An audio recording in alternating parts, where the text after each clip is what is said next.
Sir next topic 5 రాష్ట్రాలకు సంబంధించి elections, assembly elections రాబోతున్నాయి సార్. పాండిచ్చేరి దాంట్లో యూనియన్ టెరిటరీ కూడా ఉంది. కేరళ, అస్సాము, వెస్ట్ బెంగాల్, తమిళనాడు, అలాగే పాండిచ్చేరి ఇవి.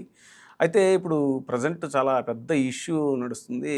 ఎస్ఐఆర్ మీద చాలా అవకతవకలు జరుగుతున్నాయని ఎలక్షన్ కమిషన్ మీద అటు ఓటు చోరీ అని చెప్పి రాహుల్ గాంధీ గారు బాగా తీవ్రంగా ఇది చేయటం, వీటన్నిటి నేపథ్యంలో ఈ ఎలక్షన్స్ యొక్క తీరుతెన్నులు ఎలా ఉండబోతున్నాయి?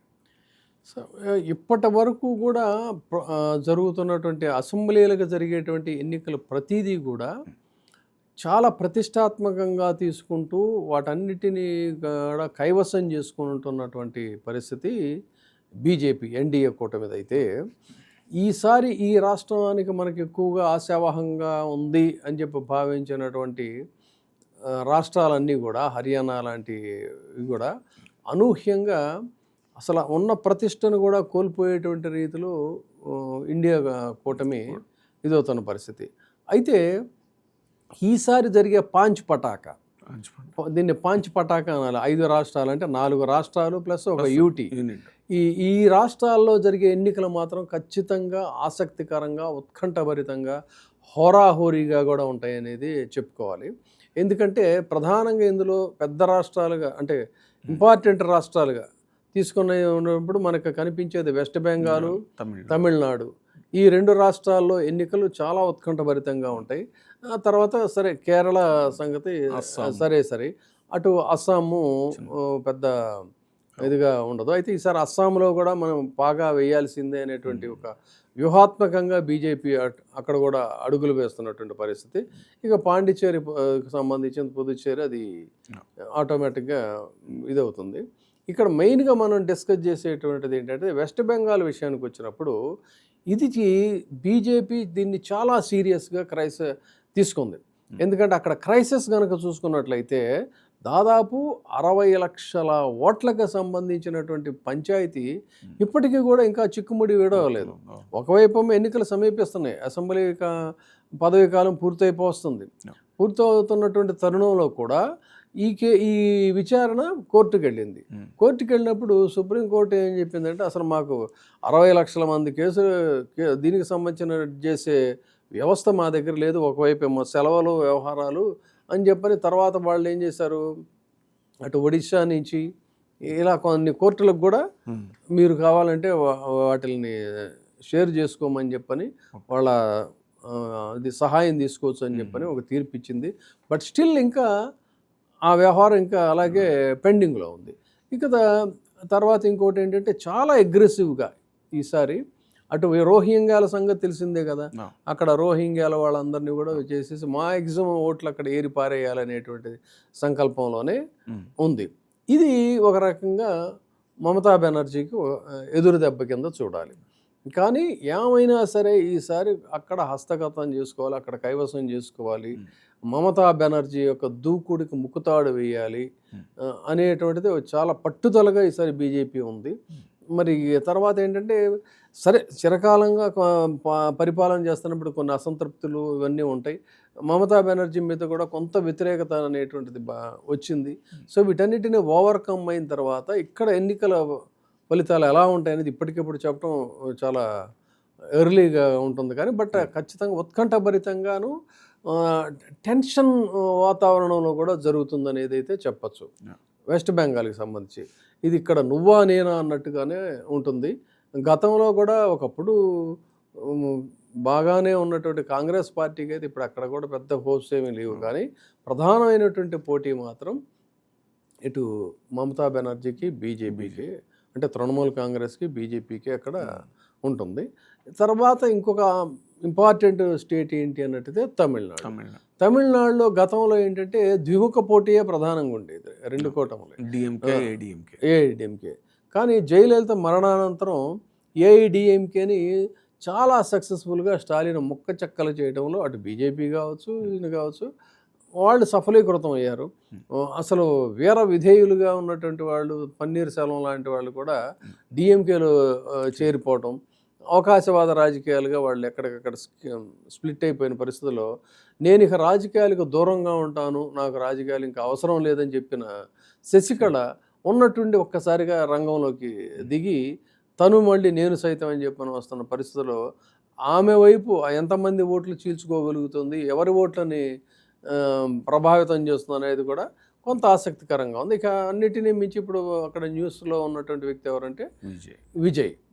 టీవీకే పార్టీ పెట్టిన తర్వాత విజయ్ చాలామంది ఏంటంటే అనుభవజ్ఞులు పరిశీలకులు చెప్తుంది మ్యాక్సిమం మహా అయితే ఒక 18% ఓట్లు ఏమన్నా చీల్చగలుగుతాడు తప్ప అధికారాన్ని కైవసం చేసుకునేంత స్పీడ్లో అయితే లేడు. కుటుంబ వ్యవహారాలు అవన్నీ కూడా అవన్నీ ఏముందండి, ఇప్పుడు గతంలో ఏంటంటే పబ్లిక్ కొంత సెన్సిటివ్గాను సెంటిమెంట్గా ఇదిగా ఉండేవాళ్ళు. ఇప్పుడు ఏముంది, నాకు వర్కౌట్ కాలేదంటే సరే ఆయన ఒక మాట అన్నాడంటే జనాలు గుద్దేస్తారు, ఓట్లు యాక్సెప్ట్ అవి పోయినాయి. ఆ డిసిప్లిన్స్ అన్నీ పోయినాయి. వాటి గురించి అసలు మనం ఆలోచించాల్సిన పని లేదు. బట్ ఓన్లీ థింగ్ అతను ఎంతమందిని ప్రభావితం చేయగలుగుతాడు. యూత్ ఫాలోయింగ్ అయితే బాగానే ఉంది, మ్యాక్సిమం యూత్ అతనికి సపోర్టింగ్ ఉందని చెప్తున్నారు. సో ఈ దశలో ఇతను ఎవరు ఓట్లను చేలుస్తాడు ఎక్కువగా అనే దాని మీద ఉంటుంది. బట్ ఓవరాల్గా ఇప్పుడు ఉన్న సిచ్యువేషన్ ఎగైన్ మా ఆర్జన్లోనైనా సరే మళ్ళీ తిరిగి డిఎంకేనే అధికారంలోకి వస్తుంది అనేటువంటిది ఒక ఇప్పటికున్నటువంటి ట్రెండింగ్ని బట్టి చెప్తున్నాం. భవిష్యత్తులో ఈ ట్రెండ్ మారచ్చు కూడా. సో ఇది తమిళనాడుకి సంబంధించింది.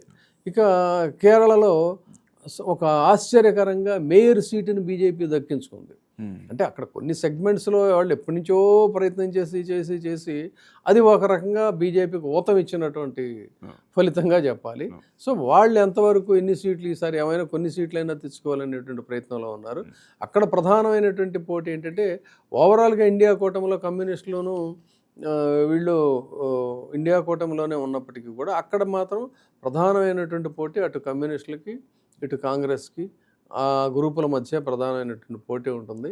ఈసారి మరి ఫలితాలు వాళ్ళిద్దరి మధ్యలో అక్కడ ఒక్కొక్కసారి ఒక్కొక్కళ్ళు వస్తుంటారు, మారుతూ ఉంటుంది. ఈసారి అక్కడ ఫలితాలు ఎలా ఉంటాయి, సినిమా వివాదం కూడా ఒకటి అది ఉన్నాయి, ఇలాంటివి చిన్నవి ఉన్నాయి. సో అక్కడ పరిస్థితి ఎలా ఉంటుందనేది చూడాలి. ఇక రిమైనింగ్ అన్ని పెద్దగా చెప్పుకోవాల్సిన అవసరం లేదు. కానీ అయితే ఇక్కడ రాబోయే అసెంబ్లీ ఎన్నికలు ఈసీ ఏం చేశాడంటే ఆల్రెడీ అంటే కాస్త మొదలు పెట్టారు అక్కడ. దానికోసం ఇప్పుడు మనం ఎందుకు మాట్లాడుకుంటున్నాం అని అంటే మార్చి 6-7 తారీఖుల్లోనేమో కేరళం, మార్చి 9-10 తారీఖుల్లో వెస్ట్ బెంగాల్లో ఎలక్షన్ కమిషను పర్యటనలు ప్రారంభించబోతున్నటువంటి పరిస్థితి. సో కేరళ, పశ్చిమ బెంగాల్, తమిళనాడు, అస్సాం, పుదుచ్చేరి రాష్ట్రాలకి స్కెడ్యూల్ని నెక్స్ట్ వీక్లోనే అనౌన్స్ చేసేటువంటి అవకాశం ఉంది అనేటువంటిది కూడా ఇక్కడ చెప్తున్నటువంటి మాట. ఇది ఎలా ఉంటే వీటి ఇది కూడా టెన్యూర్ కూడా పూర్తవుతున్నటువంటి పరిస్థితి. ఈ టెన్యూర్ ఎప్పటితో పూర్తవుతుంది అన్నట్టయితే తమిళనాడులో మే 10వ తారీఖు నాడు, అస్సాంలోనేమో మే 20వ తారీఖు, కేరళలో మే 23వ తారీఖు, ఇప్పుడు కేరళం అన్నారు కదా, పుదుచ్చేరిలో జూన్ 15వ తారీఖున, మే 17వ తారీఖు వెస్ట్ బెంగాల్. ఇక్కడ అందుకని చెప్పని పదవీ కాలం పూర్తున్నటువంటి నేపథ్యంలో election commission already schedule release చేయడానికి నెక్స్ట్ వీక్లో మొత్తం ఎక్సర్సైజ్ పూర్తి చేసింది. కానీ ఇందాక మనం డిస్కస్ చేసుకున్నట్టుగా ఏంటి అన్నట్లయితే ఈ మమతా బెనర్జీ యొక్క వ్యవహారం, అక్కడ ఇస్సార్కి సంబంధించినటువంటి 60 లక్షల కేసుల వ్యవహారం చూడాలి. అయితే ఇప్పటి వరకు ఈ ఇస్సార్తో చూసుకున్నట్లయితే అస్సాం మినహా ఎన్నికలు జరుగుతున్నటువంటి అన్ని రాష్ట్రాల్లో 2వ దశలో ఓటర్ల జాబితా ప్రత్యేక ఇంటెన్సివ్ సవరణ అంటే ఇదే సర్ జరిగింది.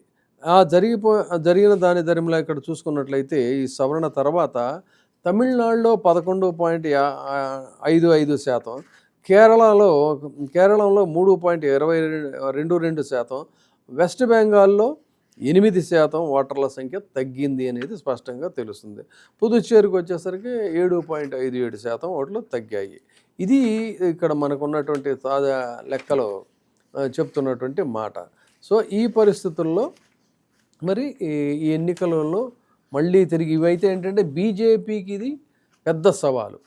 దక్షిణాదిన ఖచ్చితంగా పాగా వేయాలి అనేటువంటి ప్రయత్నం, వెస్ట్ బెంగాల్ని ఏమైనా సరే కైవసం చేసుకోవాలనేటువంటి దీంట్లో ఉత్కంఠగా జరిగేటువంటి ఎన్నికల్లో నేపథ్యంలో ఒకవైపు ఏమో యుద్ధం, తర్వాత ఏంటంటే కొంత వ్యతిరేకత అనేటువంటిది ప్రభుత్వం మీద వస్తున్నటువంటి నేపథ్యంలో ఈ ఎన్నికలు ఎలా జరుగుతాయి, బీజేపీ వ్యూహానికి ఇప్పటిదాకా అప్రతిహతంగా సాగుతున్నటువంటి నేపథ్యంలో ఇక్కడ ఏ రకమైనటువంటి వ్యూహాలకి తెరలేపుతుంది, ఎలా వ్యవహరిస్తుంది అనేది మొత్తంగా బీజేపీ యొక్క స్ట్రాటజీ మీదే ఆధారపడి ఉంటుంది.